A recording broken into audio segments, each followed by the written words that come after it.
Fidèles internautes du Guépard.net, bonjour. Encore une nouvelle fois, je suis en compagnie de votre fidèle serviteur, M. Mamadou Bilossi Savané, l'un des consultants du Guépard.net que vous connaissez bien. Aujourd'hui, notre entretien concernera simplement deux sujets. C'est-à-dire, premièrement, je rappelle à M. Savané ce qu'il a écrit il n'y a pas très longtemps sur la récupération ou, selon lui, soi-disant, récupération des biens de l'État. M. Savané a son point de vue sur cette question que certainement il va partager avec nous. Deuxième point, lui qui a l'habitude d'en appeler aussi à la fermeté de la CEDEAO, il y a des personnes qui disent que la CEDEAO semble être complaisante envers la junte guinéenne. Je lui demanderai son opinion sur ces deux questions. Comme vous connaissez M. Savané, il n'a pas sa langue dans sa poche. Vous ne tarderez pas à savoir ce qu'il en pense. Moi-même, je suis très curieux de connaître sa position sur ces deux questions. Bonjour M. Savané. Bonjour Makadia. Sans vous retarder, vous avez dans un premier temps soutenu la récupération des biens de l'État si et seulement si il n'y avait pas d'arrière-pensée. Aujourd'hui, vous semblez avoir une autre opinion sur cette récupération des biens de l'État. Que pouvez-vous nous en dire?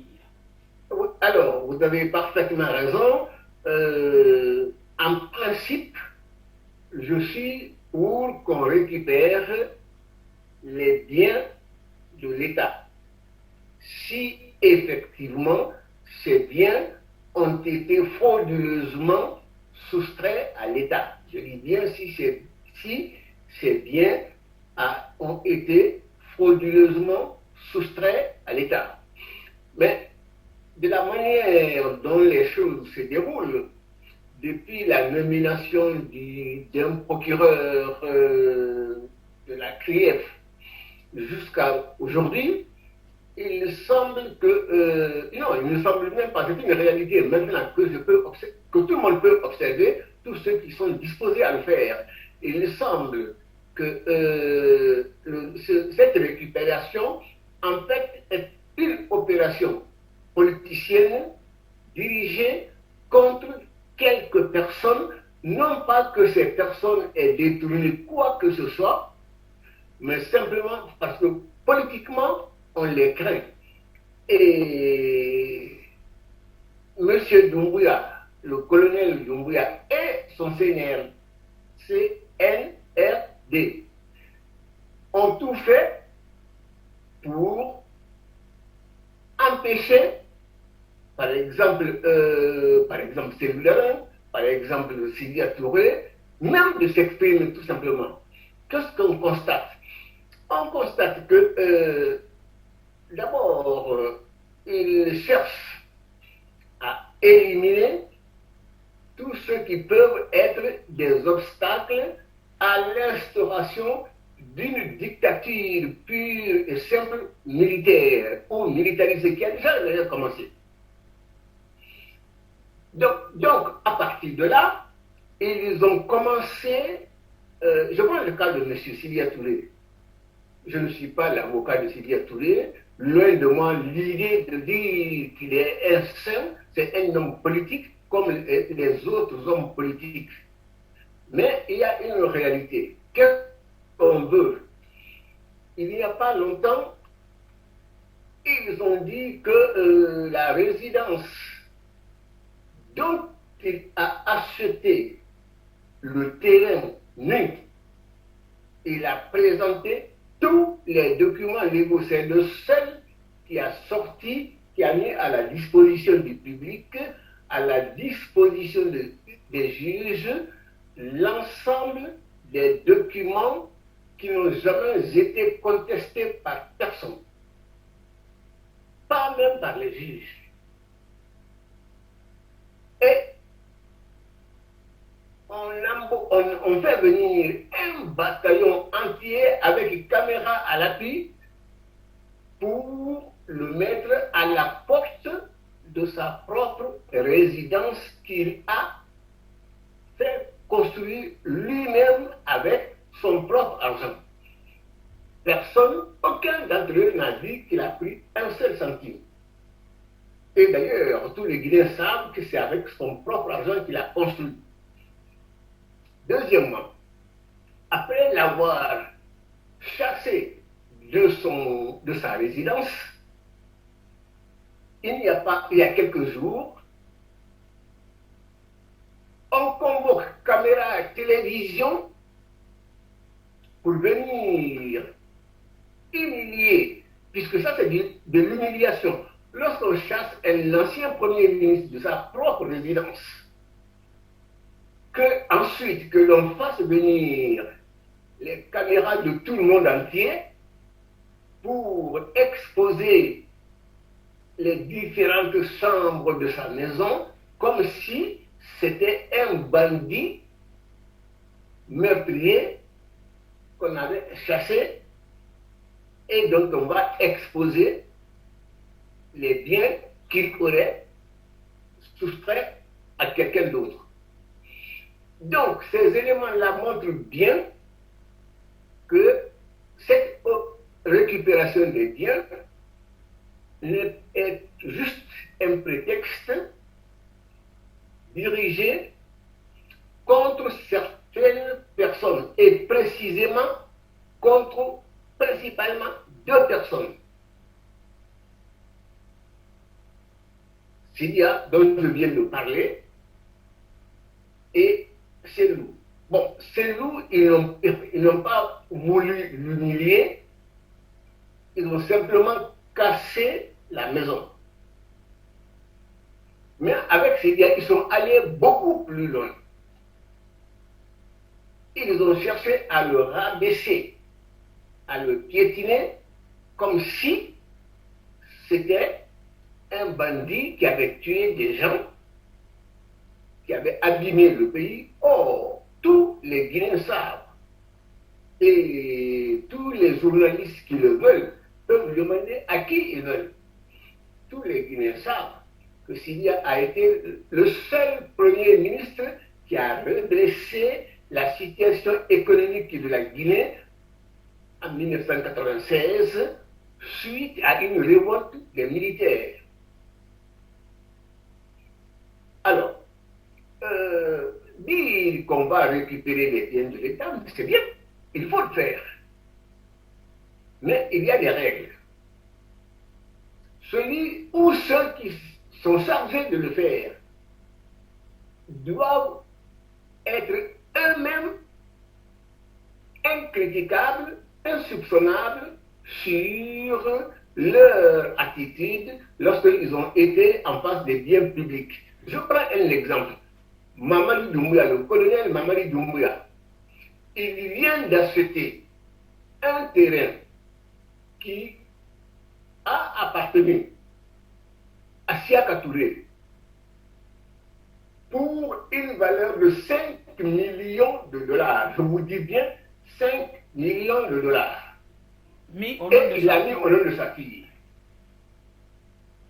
Il l'a mis au nom de sa fille. Or, il faisait partie des mieux payés de la Guinée. 3 millions de francs guinéens par mois, plus un sac de riz. Qui peut croire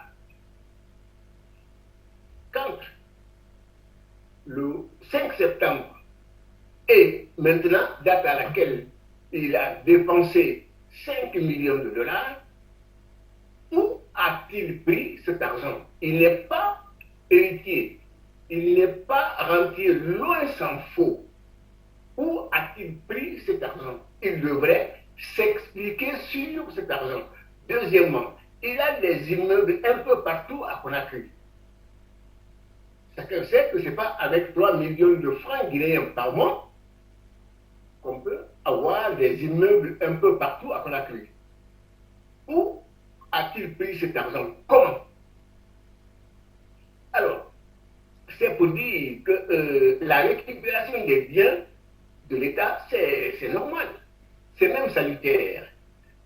Mais il faut être soi-même insoupçonnable sur la gestion des biens publics.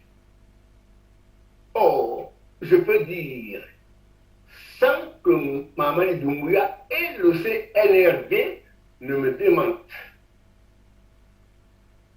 si le colonel Mamadi Doumbouya a pu acheter un terrain 5 millions de dollars, avoir des immeubles de 3, 4, 5, sans compter le bâtiment qu'il a construit pour sa mère à Cancun. S'il peut faire ça d'un seul coup, enfin pas d'un seul coup, mais en si peu de temps, alors qu'il n'a pas hérité de fortune, il était aussi pauvre, peut-être même plus pauvre que mes propres parents, où a-t-il pris cet argent? Normalement, le procureur de la CRIEF ou le procureur de la République devrait ordonner une enquête visant Mamadi Doumbouya, pas seulement d'ailleurs Mamadi Doumbouya, mais visant Mamadi Doumbouya, Bala Samoura, les colonels Bala Samoura et Amara Kamara et d'autres sur l'origine de leur enrichissement, à mon avis, sans cause avouable. Voilà, si on veut récupérer les biens de l'État, voilà une démarche qui serait acceptée par tous les Guinéens, personne ne broncherait, parce que tout le monde serait soumis à la même loi. Or, ça n'est pas ce qui se passe. Alors, certains s'enrichissent, notamment les membres du CNRD, de manière illégale et frauduleuse. Alors, monsieur... Voilà pourquoi je suis hostile à cette récupération. Alors, monsieur Savané, oui. Je le dis et je voudrais bien que le CNRD me demande les postes ministériels, surtout y compris les postes de DAF, étaient en vente libre à Conakry. Tout le monde le sait. Qu'il me demande au moins les 95% des DAF d'Alpha Condé ont regagné leur poste. C'est-à-dire, on vous demande une somme. Entre 350 millions et 500 millions, ça dépend des têtes. Vous allez citer 2 ministères où vous voulez être DAF. Vous aurez l'un des 2.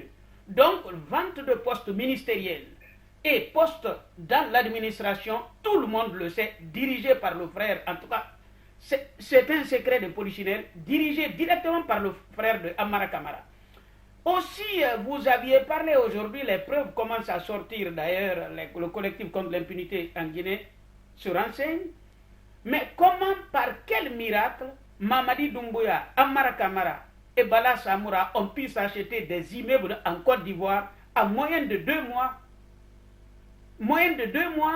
après la prise de pouvoir, leur prise de pouvoir le 5 septembre, des immeubles à coût de millions de dollars. Quel est votre...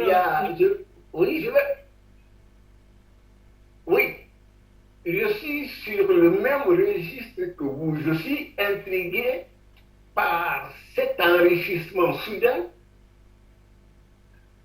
de groupes, un petit groupe de militaires qui a d'ailleurs commis un délit infiniment plus grave que les détournements de biens publics pour s'acheter des immeubles en Côte d'Ivoire, au Sénégal et en Guinée. Ils ont commis un délit infiniment plus grave. Ils ont volé les armes de la nation, armes et munitions avec laquelle la nation doit se protéger si elle était attaquée par l'extérieur.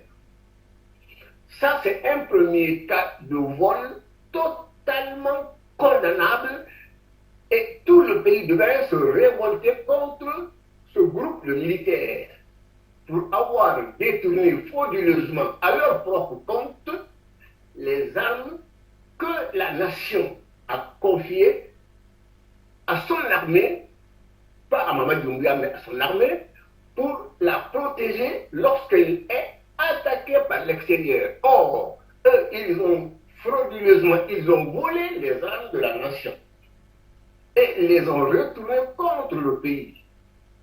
La preuve, le jour où ils ont fait état de leur coup d'État, Ils étaient accompagnés de mercenaires blancs. En tout cas, ce n'étaient pas des Africains. Oui. Ou si c'était des Africains, ce n'étaient pas des Africains subsahariens, ce n'étaient pas des Africains noirs. Dans tous les cas, c'était des étrangers à la Guinée et à l'Afrique noire. Alors. Ensuite, ils ont effectivement trouvé devant eux des jeunes gens qui ont compris que Mamadi Doumbouya et son groupe avaient volé les armes de la nation. Ces jeunes n'étaient pas préparés à ça. Ils ont voulu s'y opposer. Mamadi Doumbouya et sa bande en ont abattu froidement entre 120 et 130, certains disent 180. Ils les ont enterrés dans des fosses communes avec interdiction formelle de leurs parents de demander où sont passés les corps, les petits soldats que Mamadi Doumbouya et sa bande ont abattus. Là aussi, je voudrais bien qu'ils portent plainte contre moi, parce que chaque fois, ils vous disent « Ah non, vous n'avez pas la preuve, vous n'avez pas la preuve. » Mais quand ils commettent des turpitudes, évidemment, puisqu'ils sont armés, ils cachent les preuves. Les gens qui ont ces preuves-là, ils ont peur parce qu'eux ne sont pas armés. Si ce que j'ai dit là était inexact, ben, Amara Kamara, par exemple, Amara Kamara lui-même, ce colonel Amara Kamara, son propre frère était devenu presque un commerçant de poste dans l'État. Il a vendu beaucoup le poste de directeur financier dans les ministères, entre 300 et 500 millions de francs guinéens. Vrai ou faux? Là où si il n'y a pas de preuves, moi je connais beaucoup de personnes en Guinée qui ont des preuves, mais qui n'oseront pas le dire, parce que eux ne sont pas armés. Amara Kamara et sa bande sont armés. Ils l'ont formé d'ailleurs avec Mamadi Doumbouya, et pas seulement eux, tout le CNRD. Ils ont formé des groupes armés, qu'on voit d'ailleurs, dont on ne voit jamais la figure. Ils sont tout le temps cagoulés. Or, normalement,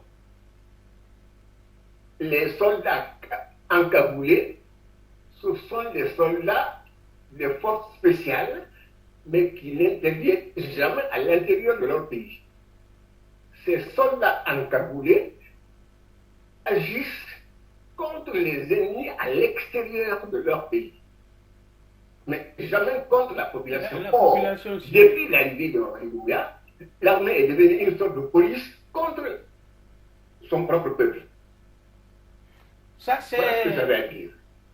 Très bien. Sur cette question, je pense que vous avez largement donné votre point de vue sur la question de Mamadi Doumbouya et de ses amis. Maintenant, je reviens sur une autre question qui fait débat un petit peu dans la cité. Les gens pensent que contrairement aux Maliens, aux putschistes maliens, que la CEDEAO semble être tout à fait passive face à la junte guinéenne. Est-ce que c'est votre lecture des faits? Alors, je ne partage pas entièrement l'idée que la CEDEAO serait complaisante avec les putschistes de Conakry. Et je vais revenir d'ailleurs sur un point dont j'ai déjà parlé.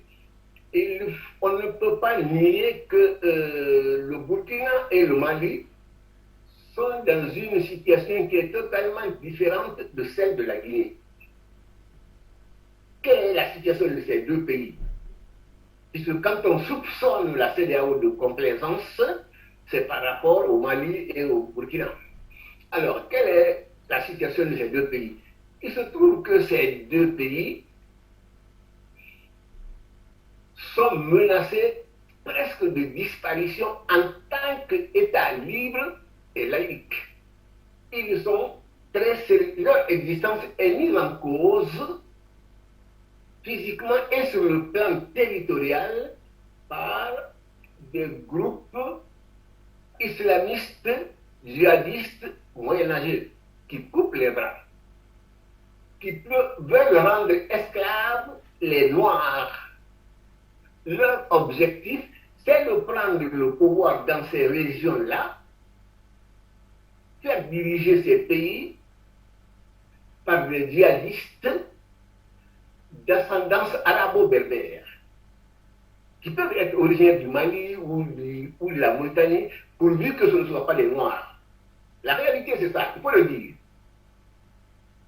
Donc, dans ces pays-là, même si les moyens qu'ils ont pris sont totalement illégaux, et les moyens sont illégaux, j'ai tendance à croire qu'il y a une petite part de légitimité pour eux, à condition qu'ils aient la volonté réelle d'arrêter, de mettre fin à l'existence de ces djihadistes moyenâgeux. Alors, il me semble que la CEDEAO, à peu près, je n'ai pas parlé avec eux, je ne suis pas dans leur organisation, mais il me semble qu'ils sont à peu près dans le même état d'esprit que moi, que ce que je viens de dire. Le cas de la Guinée est totalement différent. En Guinée, c'est un groupe, même pas des forces spéciales, c'est une partie des forces spéciales qui n'avait rien à voir avec l'armée guinéenne, dont Mamadi n'a jamais fait partie. Mamadi Doumbouya n'a jamais travaillé pour la Guinée, n'a jamais été membre de l'armée guinéenne. Je vais répéter encore une fois, Mamadi Doumbouya a été légionnaire en France. Il a été loyal à la France, c'est bien d'être loyal. Moi-même, je suis loyal à la France parce que j'ai les papiers français. Mais Mamadi Doumbouya, non seulement il a été légionnaire en France, mais il a tué, y compris en Afrique, parce que son travail, c'était de tuer. Donc, il a tué les Africains. Et la Guinée serait le seul pays de l'Afrique de l'Ouest, de la CEDEAO, qui accepte à sa tête un caporal légionnaire qui a tué dans d'autres pays africains. Je vous pose la question pour les Guinéens. Bon, je n'ai pas d'hostilité contre la personne de Mamadi Doumbouya. Mais il n'est pas acceptable que quelqu'un, parce qu'il a frauduleusement soustrait les armes du pays, s'autoproclame président, ministre, etc. Ça n'est pas acceptable.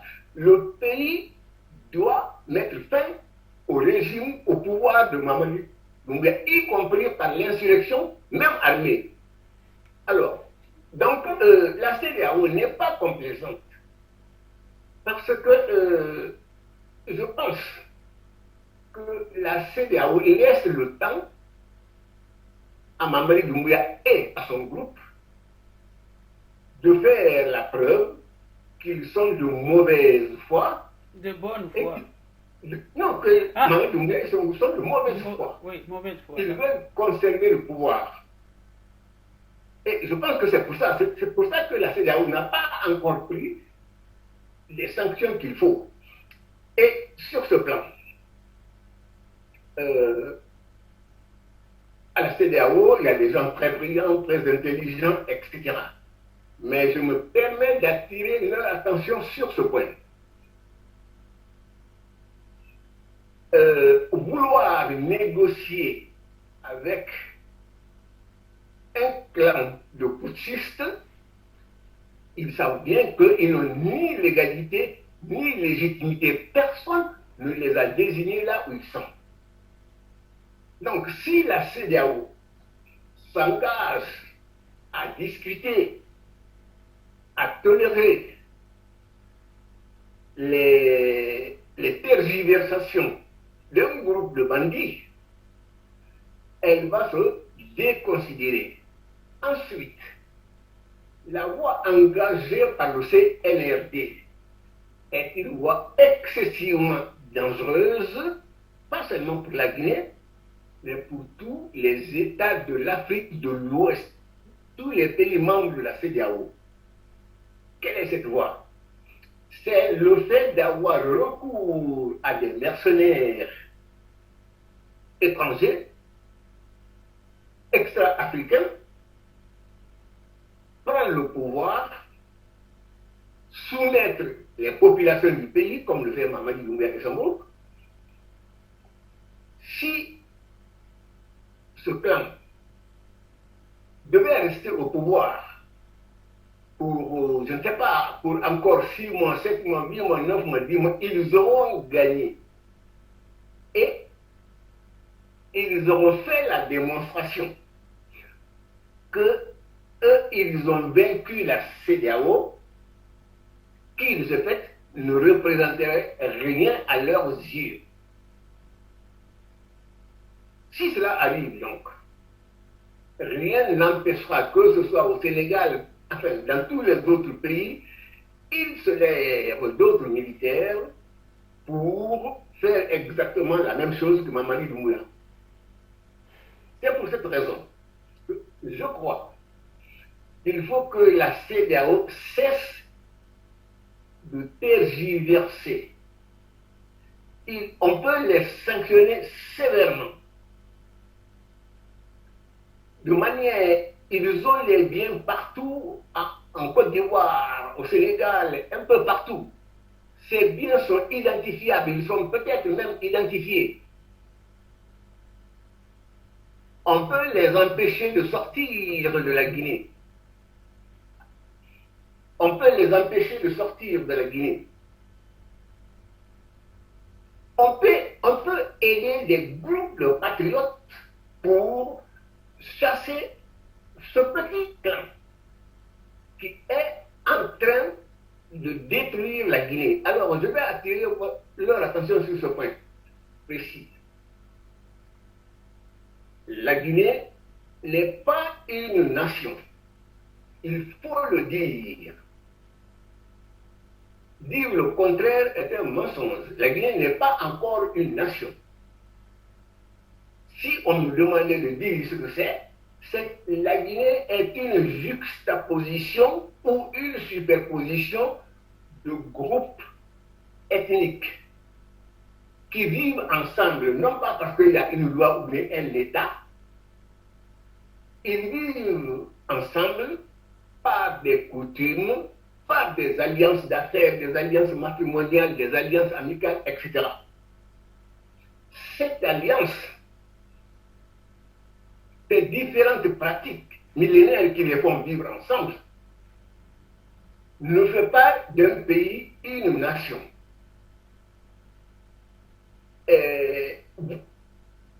Faire nation en Guinée, c'est un projet. Or, un projet n'est pas une réalité. Or, ce que j'observe, si vous prenez la Basse-Guinée,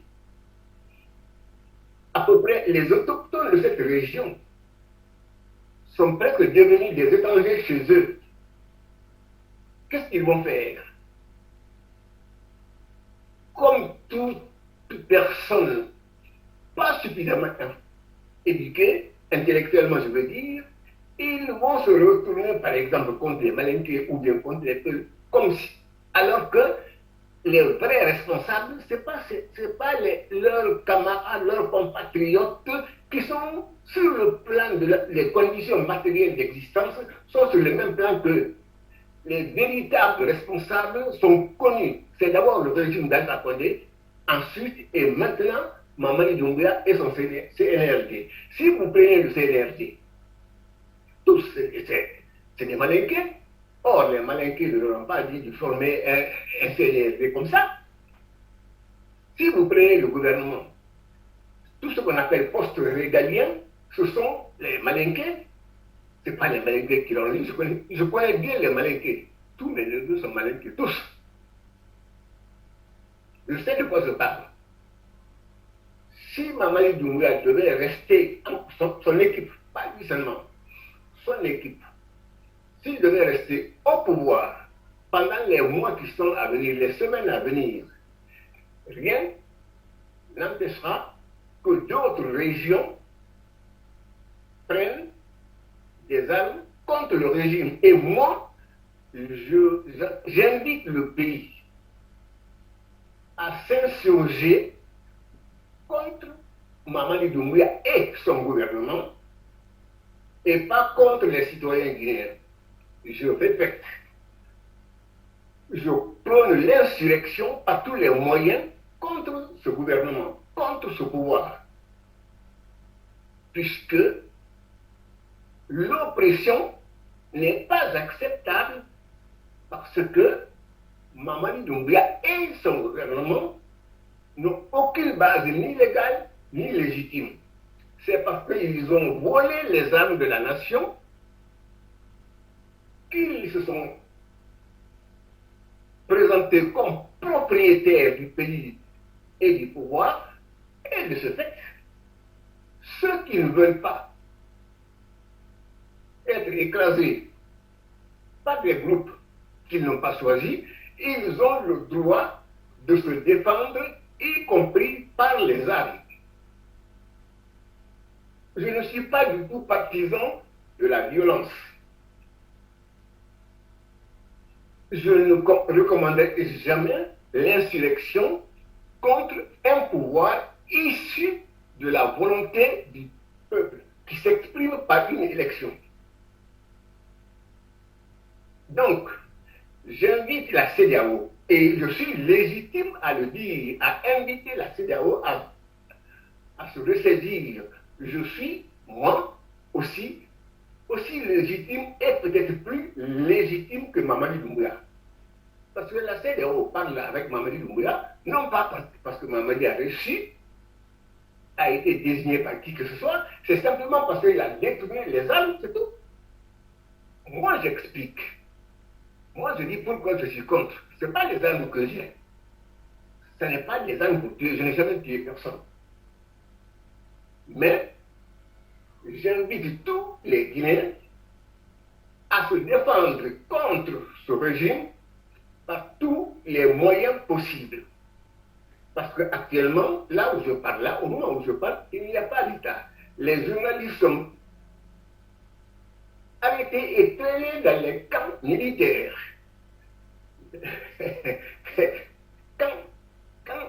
Depuis quand les militaires sont devenus des juges. Donc, il faut que le pays se ressaisisse. Comment? Il n'y a pas 36 000 façons. Parce que il ne faut pas tergiverser. Il y a deux situations possibles. On est élu, donc on s'est présenté à une élection, on a présenté un programme, on a demandé à la population de se prononcer là-dessus, et elle a voté, il s'est dégagé une majorité, ou il s'est dégagé une majorité de voix pour une personne. Ça, c'est la légalité et c'est la légitimité en même temps. Il ne viendra à l'esprit de personne de prôner l'insurrection contre un pouvoir issu de cette démarche que je vais le décrire. Par contre, comme l'ont fait Mamadi Doumbouya et ses amis, s'emparer des armes, tuer les enfants, nos enfants, pour ensuite installer une dictature comme ils le font maintenant, il n'y a pas de facile solution. Parce qu'on ne va pas venir avec des fleurs, dire ah, monsieur Mamadi Doumbouya, bon, on vous prie, il faut nous laisser tranquille. Il faut nous défendre contre ce pouvoir, entrant dans la révolte contre ce pouvoir. Voilà. Voilà ce que j'avais à dire. Alors, monsieur Savané, je pense que vous avez suffisamment donné votre avis sur les deux questions. Nous vous remercions pour votre disponibilité et je pense que concernant votre avis, nos fidèles internautes de Guépard.net sont très bien servis et nous ne tarderons pas encore à vous faire venir. Être consultant aussi, malheureusement c'est ça, c'est d'être importuné très très souvent.